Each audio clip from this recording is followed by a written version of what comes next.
अस्सलाम वालेकुम। आप देख रहे हैं विजन पॉइंट और मैं हूं आपका मेज़बान राहिल मुआविया। नाज़रीन, अंडरवर्ल्ड का एक बहुत बड़ा और मशहूर नाम, जिसे दुनिया ख्वाजा तारीफ अल मरूफ तीफ़ी बट के नाम से जानती थी, आज वो अहद तमाम हुआ, वो बाब ख़त्म हुआ। लेकिन यहाँ सवाल ये पैदा हुआ कि यहाँ कहानी ख़त्म होगी कि एक नई कहानी जन्म लेगी, क्योंकि जो वाक़या आज पेश आया है, इससे तो हुकूमत की जानिब से, कानून नाफिज करने वाले अदारों की जानिब से एक वाज़े तौर पर पैगाम देखने को मिल गया कि यहाँ कहानी ख़त्म होगी। लेकिन माजी में ऐसी कई कहानियाँ ख़त्म की जा चुकी हैं। अब मैं मज़ीद इस पे बाद में बात करता हूँ, पहले आपको वाक़या बता दूँ कि तीफ़ी बट जो अंडरवर्ल्ड का एक बहुत बड़ा और मशहूर नाम था, जिसने दहाइयों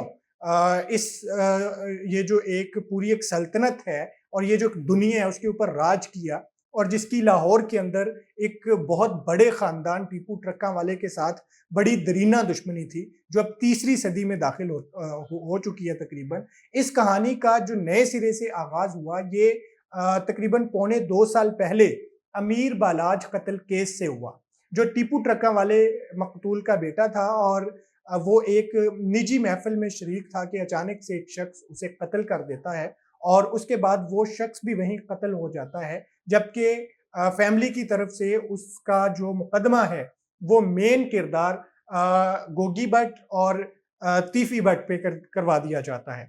उसके बाद ये दोनों जो हैं वो मफ़रूर रहते हैं, लेकिन पिछले कुछ अरसे में हमने देखा कि गोगी भट्ट जो है वो अपनी बेल लेके वो शामिल तफ्तीश होता है, लेकिन तीफ़ी भट्ट मुल्क से बाहर होने की वजह से इस मुकदमे में शामिल तफ्तीश नहीं होता। अचानक से 2 दिन 4 दिन पहले एक खबर आती है कि दुबई के अंदर तीफ़ी भट्ट को गिरफ्तार कर लिया गया है और उसके बाद उसे इंटरपोल के ज़रिए पाकिस्तान मुंतकिल किया जाएगा। जबकि वहीं पर कुछ लोग खड़े होते हैं और वो तीफ़ी भट्ट से अपना जो है ना वो उधार चुकता करने की बात करते हैं, और वो कहते हैं कि ये तो हमारा डिफ़ाल्टर है, इसने हमारे पैसे देने हैं, पहले पैसे देगा तो फिर जाने देंगे।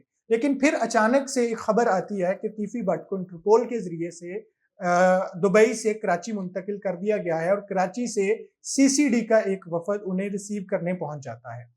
और इस दौरान पुलिस हुकाम का ये भी कहना है कि दुबई पुलिस उन्हें दुबई की एक अदालत में पेश करती है, जहाँ पे काज़ी उनसे पूछता है कि पाकिस्तान के लोग आपको लेके जाना चाहते हैं, क्या आपके ऊपर वहाँ मुकदमात है और आप क्या चाहते हैं? जिसमें पुलिस के मुताबिक गोगी भट्ट जो है, तीफ़ी भट्ट जो है, वो वहाँ पे रज़ामंदी का इज़हार करता है और कहता है कि मुझे पाकिस्तान जाने में कोई मुज़ायका नहीं है, क्योंकि वहाँ मेरे केसेज़ है और मैं उसका सामना करना चाहता हूँ।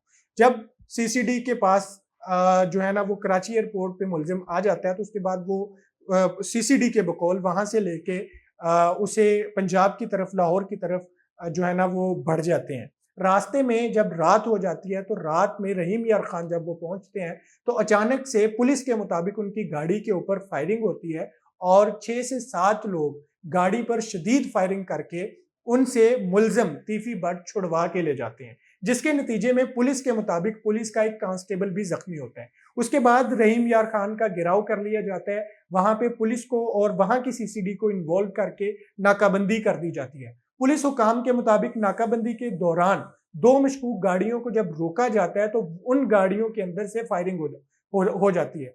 जब पुलिस और उनका 25 से 30 मिनट का फायरिंग का तबादला होता है, तो पुलिस हुकाम के मुताबिक जब हम वहाँ जाके देखते हैं, तो वहाँ से हमें एक ज़ख्मी शख्स मिलता है। वो ज़ख्मी शख्स तीफ़ी भट्ट था और पुलिस के मुताबिक, सीसीडी के मुताबिक उसको वहाँ से उठा के हॉस्पिटल मुंतकिल किया जाता है, लेकिन वो रास्ते में ही ज़ख्मों की ताब ना लाते हुए हलाक हो जाता है। जबकि पुलिस के मुताबिक, सीसीडी की जो प्रेस रिलीज़ है उसके मुताबिक और कायम किए गए मुकदमे के मुताबिक, पुलिस के और सीसीडी के 2 मुलाज़मीन फायरिंग में ज़ख्मी होते हैं, जबकि मरकज़ी मुल्ज़िम जो अमीर बलाज कत्ल केस का था, वो वहाँ पे जाँ बहक हो जाता है। अब यहाँ पे तासुर तो यही दिया जा रहा है कि ये कहानी ख़त्म हुई, लेकिन सवाल यहाँ ये पैदा होता है कि कहानी यहाँ ख़त्म हुई या ये किसी नई कहानी के आगाज़ का बाइस बनेगी।